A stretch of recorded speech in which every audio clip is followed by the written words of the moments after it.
Hoy en día se usa mucho la palabra empatía, sobre todo cuando alguien quiere hacernos ver que nuestra actitud no ayuda o quizá eventualmente perjudica a otra persona. No tenés empatía, no sabés lo que esa persona está pasando.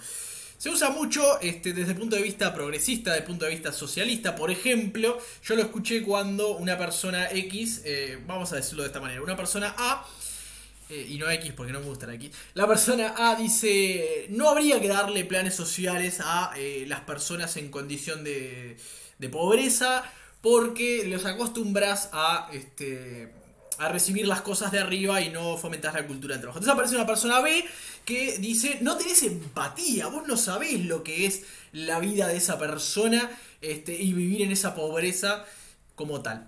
Bueno, acá el problema principal, independientemente de que el argumento de uno u otro sea correcto, que no es el punto, es la aplicación incorrecta de la definición de empatía que hace la persona B. ¿Por qué?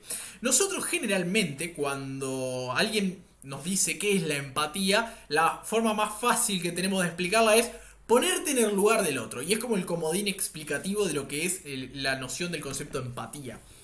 El problema es que esa definición es incorrecta.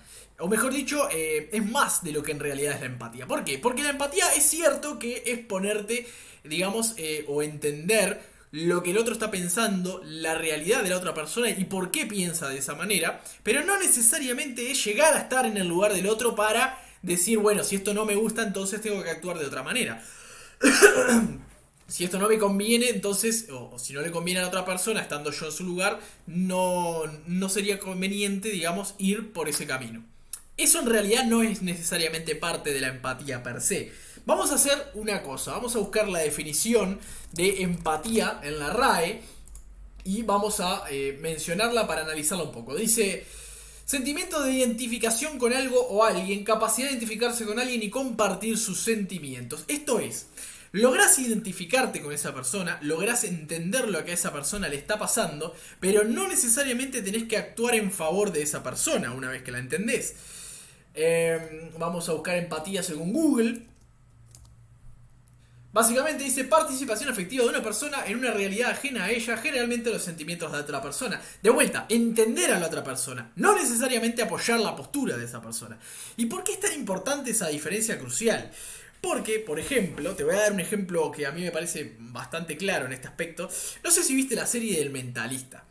El Mentalista es básicamente una serie muy buena en donde el tipo tiene una enorme habilidad empática y con esa habilidad empática el loco logra entender cómo las personas, en el caso de él, criminales porque está buscando resolver actos criminales, actúan según sus perfiles, ¿no? El tipo lo que hace es realmente entiende los sentimientos, las motivaciones de las personas y piensa como ellas. Y con eso logra desentrañar el crimen y eventualmente meter a la persona en cana. O sea, en definitiva, no está aplicando empatía para ayudar a la persona. Todo lo contrario, está aplicando empatía para entender a la persona y lograr con eso saber qué fue lo que hizo criminalísticamente hablando. O sea, es muy importante la diferencia, ¿no? No necesariamente por tener empatía sos una persona que apoya a la persona con la que empatizás. Eso es importantísimo. Pero vamos a un poco de lo que aprendí yo en mi carrera, por ejemplo. De este libro de Daniel Goleman, que se llama básicamente ¿Qué hace un líder? Y es de Harvard, dice que la empatía es uno de los 5 componentes de la inteligencia emocional en el trabajo, y la inteligencia emocional es lo que hace un buen líder. En definitiva, eso es lo que dice el libro de él, pero mucho más acotado. En definitiva, dice que la empatía, siendo uno de estos 5 componentes, es la aptitud para entender el maquillaje emocional de otras personas. Es decir, es la habilidad de poder quitar lo que la persona nos muestra a propósito y entender qué es lo que la persona guarda debajo de ese maquillaje emocional. Lo cual es muy importante.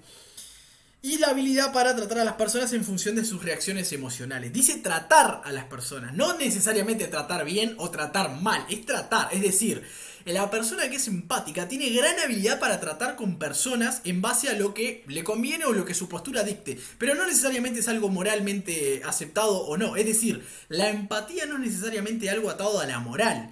sino que es simplemente una habilidad emocional que te permite entender a la otra persona. Después lo que vos hagas con ese entendimiento, con ese conocimiento, ya escapa la empatía. Y ahí vos podrías decir, bueno, esa persona es más o menos generosa, es más o menos soreta si querés, pero no necesariamente es menos empática por ser menos generosa o más soreta con ese otro. ¿Se entiende?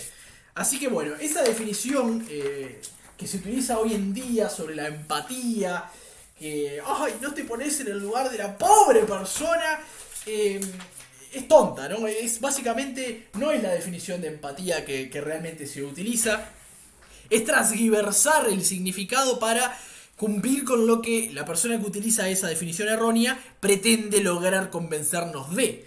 Es decir, podríamos llegar a interpretarlo como una falacia. Sinceramente no sé si existe una falacia cuyo patrón se condiga con esto, pero sería algo así como cambiarle el significado de las cosas en nuestro bienestar. Me suena que existe alguna, no la voy a buscar porque no me interesa, pero el punto es, cuando te digan que no sos una persona empática o que tenés que tener más empatía, ¡ojo al piojo! Porque una persona que es extrovertida, que entiende a los demás, que comprende cómo funciona, es perfectamente empática. Por más que esa persona no esté muy de acuerdo con el comportamiento de ese otro.